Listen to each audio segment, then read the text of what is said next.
जय श्री राम दोस्तों, मैं हूं उत्कर्ष, आपका स्वागत करता हूं आपके यूट्यूब चैनल में। आशा करता हूं आप सभी अच्छे होंगे और इन्वेस्टिंग कर रहे होंगे। आज मैं आपके साथ डिस्कस करने के लिए लेके आया हूं 2024 में लमसम वाले फंड्स, किसमें आप 2024 में लमसम में इन्वेस्ट कर सकते हैं। मेरे पास एक भाई का सवाल आया था कि आप लमसम के ऊपर कुछ फंड्स बता दीजिए कि मैं एक साथ में किसी में इन्वेस्ट कर सकूँ। काफ़ी लोगों का भी ये क्वेश्चन रहता है कि SIP ना करके उन्हें लमसम में अमाउंट इन्वेस्ट करना रहता है, और जनवरी एक ऐसा महीना होता है जिसमें वो अपनी इन्वेस्टिंग की शुरुआत करते हैं। तो अगर आज जनवरी में वो अपना लमसम अमाउंट डालते हैं तो आने वाले समय में वो लॉन्ग टर्म होके आपको अच्छा इंटरेस्ट मिल जाता है और जनवरी से आपकी इन्वेस्टिंग भी शुरू हो जाती है। इसी से रिलेटेड हम कुछ फंड्स आज डिस्कस करेंगे, जिनमें से जो बेस्ट फंड्स होंगे वो आप अपने लमसम अमाउंट के लिए सेलेक्ट कर सकते हैं। ये जो मैंने आज जो भी फंड्स रखे हैं ये सभी अपनी कैटेगरी के अच्छे फंड्स हैं और सभी मैंने बेस्ट फंड इसमें से उठा के सेलेक्ट करके रखे हैं। लेकिन इन फंड्स में से भी जो भी सबसे बेस्ट फंड होगा उसी को आप सेलेक्ट करेंगे और उसमें जो हेल्प होगी वो मैं आपकी करूँगा। तो बढ़ते हैं अपने वीडियो की तरफ और देखते हैं अपना पहला फंड। तो आज की हमारी लिस्ट में पहला फंड है वो है Canara Robeco blue chip equity fund direct growth plan. ये एक ब्लू चिप का फंड है, यानी लार्ज कैप का ये फंड हो जाता है। अगर हम इसके स्टार्टिंग की बात करेंगे, जनवरी 2013 में ये फंड शुरू हुआ था। 11 साल कंप्लीट हो चुके हैं इस फंड को। और अगर हम बात कर लेते हैं फंड साइज की तो 11,639 करोड़ का इसका फंड साइज हो जाता है। फंड साइज हमें क्या दिखाता है कि इसमें कितने इन्वेस्टर इंटरेस्टेड हैं, कितने इन्वेस्टर इसमें इन्वेस्ट करते हैं और किस तरीके से इसका एक फंड साइज बड़ा होता चला जा रहा है। यहाँ पे जो मैंने ये फंड रखा है ये लार्ज कैप का है। यहाँ पे आपको रिस्क भी थोड़ा कम रहेगा क्योंकि जो आपका पैसा है वो लार्ज कैप में इन्वेस्ट होगा। ठीक है, बढ़ते हैं आगे। एग्जिट लोड की बात कर लेते हैं। यहाँ पे 1% का एग्जिट लोड लग रहा है, क्योंकि बहुत से लोग क्या करते हैं कि वो अपना फंड स्विच करते रहते हैं कि आज ये फंड नहीं समझ में आया तो स्विच कर दिया, नेक्स्ट फंड में चले गए, फिर नेक्स्ट फंड में चले गए। वहाँ पे उनकी जो पैसा है उसका उन्हें बहुत ज़्यादा नुकसान झेलना पड़ जाता है। जानकारी की कमी की वजह से ये नुकसान वो लोग झेलते हैं, जिस वजह से रिटर्न पे भी इफेक्ट पड़ जाता है।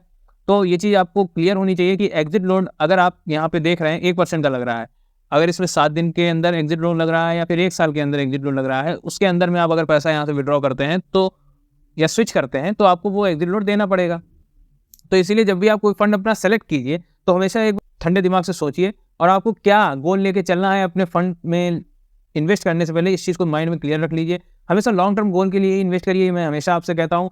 तो एक गोल आप क्लियर कर लीजिए कि हाँ 5 साल 10 साल के लिए मुझे इन्वेस्ट करना है, और लमसम अमाउंट अगर आप इन्वेस्ट कर रहे हैं तो बिल्कुल आपके पास वो गोल क्लियर होना चाहिए। SIP में क्या होता है कि आप हर महीने कुछ ना कुछ पैसा अमाउंट इन्वेस्ट करते हैं, जिसकी वजह से आपका जो अमाउंट है और जो यूनिट्स हैं वो एवरेज होती रहती हैं, जिसकी वजह से आपको कहीं ना कहीं थोड़ा सा फ़ायदा मिल जाता है मार्केट के अप्स एंड डाउन्स का। बट लमसम में क्या होता है, अगर मार्केट अप ट्रेंड में है तो वहाँ पे आपको जो फंड डिसाइड कर रहे हैं उसमें जो NAV डिसाइड होगी वो उसी टाइम के हिसाब से डिसाइड होगी। इस वजह से जब आप लमसम में कोई अमाउंट इन्वेस्ट करते हैं तो आपको थोड़ा सा ज़्यादा एहतियात बरतनी पड़ती है उस फंड को सेलेक्ट करने के लिए। तो यहाँ पे एग्जिट लोड 1% का लग रहा है, तो ये चीज़ ध्यान रखिएगा। बात कर लेते हैं लास्ट डबल की। तो इस फंड ने अपने इन्वेस्टर का पैसा 3 साल में डबल किया है। अब बात आती है कि इसके ऊपर एक्सपेंस रेशियो कितना लगता है। एक्सपेंस रेशियो यहाँ पे लग रहा है 0.48% का। एक्सपेंस रेशियो एक वाजिब एक्सपेंस रेशियो लग रहा है, क्योंकि ये एक्टिव फंड में आता है। लार्ज कैप का फंड जरूर है बट ये पैसिव फंड नहीं है, ये एक्टिव फंड में आता है, जिस वजह से इस पर एक्सपेंस रेशियो थोड़ा सा ज़्यादा है। लेकिन जो कि इसकी कैटेगरी है एक्टिव फंड है, उसके हिसाब से ये एक वाजिब एक्सपेंस रेशियो हो जाता है। रिटर्न वाइज अगर हम देखें तो रिटर्न वाइज ये एक अच्छा परफॉर्मर है। डाउन साइड प्रोटेक्शन अच्छी दिखा रहा है ये फंड, तो यहाँ पे ये एक पॉजिटिव पॉइंट यहाँ पे बन जाते हैं कि रिटर्न वाइज भी अच्छा है और डाउन साइड प्रोटेक्शन भी अच्छी हो जाती है। बात कर लेते हैं कितने CAGR से ये आपका पैसा ग्रो करेगा। तो 1 साल में 24.77%, 3 साल में 15.48% और 5 साल में 18.57% के हिसाब से ये आपका पैसा ग्रो करेगा। तो ये इतने CAGR से आपका पैसा ग्रो करेगा, जो कि एक लार्ज कैप के हिसाब से अच्छी बात हो जाती है। बात कर लेते हैं रोलिंग रिटर्न की। तो रोलिंग रिटर्न यहाँ पे 17.2%, 3 साल में 13.8 और 5 साल में 15.4 इसके आसपास का इसका रोलिंग रिटर्न देखने को मिलता है। तो अगर ऑन एन एवरेज बात कर लेते हैं तो हम 15 से 20% का इसमें on an average rolling return expect कर सकते हैं। तो ठीक है, ओवरऑल आपको लॉन्ग टर्म में एक अच्छा रिटर्न इस पर एक्सपेक्ट मिल जाएगा, वो भी एक डाउन ट्रेंड में। मार्केट जब आपका पैसा यहाँ पे कितना सेफ रहेगा वो चीज़ हमको दिखाता है रोलिंग रिटर्न। तो ओवरऑल ये फंड काफ़ी बेहतर है। आपको इस फंड में अगर कोई कमी दिखी है तो मुझे कमेंट बॉक्स में जरूर बताइएगा। मुझे ये फंड सही लगा है, अच्छा लगा है। बढ़ते हैं अपने नेक्स्ट फंड की तरफ। जो हमारा आज का नेक्स्ट फंड है वो है ICICI prudential credit risk fund direct plan growth. ये एक डेट फंड में आ जाता है और इसकी शुरुआत हुई थी 2013 में जनवरी, यानी 11 साल कंप्लीट हो चुके हैं इस फंड को। इसके अगर हम एग्जिट लोड की बात कर लेते हैं तो 1% का इस पर भी एग्जिट लोड लग रहा है। एक्सपेंस रेशियो 0.87% का लग रहा है। एक्सपेंस रेशियो यहाँ पे थोड़ा सा ज़्यादा ही है। ये मैं आपको क्यों क्लियर कर रहा हूँ कि अगर मुझे बताना होता मैं सिर्फ आपको एक फंड ही यहाँ पे बता देता कि इसमें आप जाके लमसम कर सकते हैं। बट मैं यहाँ पे जो ये कई फंड्स जो मैंने रखे हैं वो सिर्फ इस वजह से रखे हैं जिससे आपके दिमाग में ये चीज़ क्लियर हो जाए कि हम एक बेस्ट फंड कैसे चूज़ कर सकते हैं। तो ये और हर कैटेगरी का मैंने रखने की कोशिश करी है यहाँ पे फंड। लार्ज कैप आपको मैंने बता दिया। अगला फंड जो हमारा जो चल रहा है वो है डेट फंड। अब डेट फंड में जो एक्सपेंस रेशियो 0.87% का है, जो कि थोड़ा सा ज़्यादा है। एग्जिट लोड 1% लग रहा है, मैं आपको बता ही चुका हूँ। बात कर लेते हैं इसके फंड साइज़ की, तो 4,323 करोड़ का इसका फंड साइज हो जाता है। लास्ट डबल इसने 8 साल में अपने इन्वेस्टर्स का पैसा किया है। कोई खास अच्छा तो इसमें कुछ अभी तक मुझे दिखा नहीं है। रिटर्न वाइज अच्छा है, डाउन साइड प्रोटेक्शन बेहतर है। देखिए रिटर्न वाइज और डाउन साइड प्रोटेक्शन तो क्योंकि डेट फंड है तो आपको सबको ही पता है कि डेट फंड में रिस्क थोड़ा कम होता है। बट रिटर्न वाइज अच्छा क्यों है? क्योंकि ये डेट फंड है। डेट फंड का मतलब होता है ये गवर्नमेंट बॉन्ड्स हो गया या फिर अदर जो बॉन्ड्स होते हैं उनमें ये इन्वेस्ट करता है, जिसकी वजह से जो वॉलेटिलिटी है वो थोड़ी सी कम हो जाती है। जो अगर हम इक्विटी फंड में इन्वेस्ट कर रहे हैं वहाँ पे वॉलेटिलिटी हमें ज़्यादा मिलती है, जिसकी वजह से रिस्क भी ज़्यादा हो जाता है और रिटर्न भी वहाँ पे इफेक्ट करता है। यहाँ पे रिटर्न इसलिए इफेक्ट नहीं करता है क्योंकि रिटर्न जो है वो एक न्यूट्रल तरीके से चलता है और वो कम रिस्क में आपको एक न्यूट्रल रिटर्न देगा। बात कर लेते हैं अगर कितने CAGR से आपका पैसा ये बढ़ाएगा। 1 साल में 8.15%, 3 साल में 6.90% और 5 साल में 8.25% के CAGR से आपका पैसा ग्रो करेगा। आपको इस फंड के बारे में क्या लगा कमेंट बॉक्स में बताइए। मुझे ये फंड अगर आप डेट में इन्वेस्ट करने के लिए इंटरेस्टेड हैं तो ओके है, बट मुझे ये फंड खास अच्छा नहीं लगा। इसके लिए हमारे पास चॉइस इक्विटी फंड ज़्यादा बेहतर है जिसमें हमें ज़्यादा रिटर्न मिल सकता है। अगला फंड जो हमारा है वो है कोटक ब्लू चिप फंड।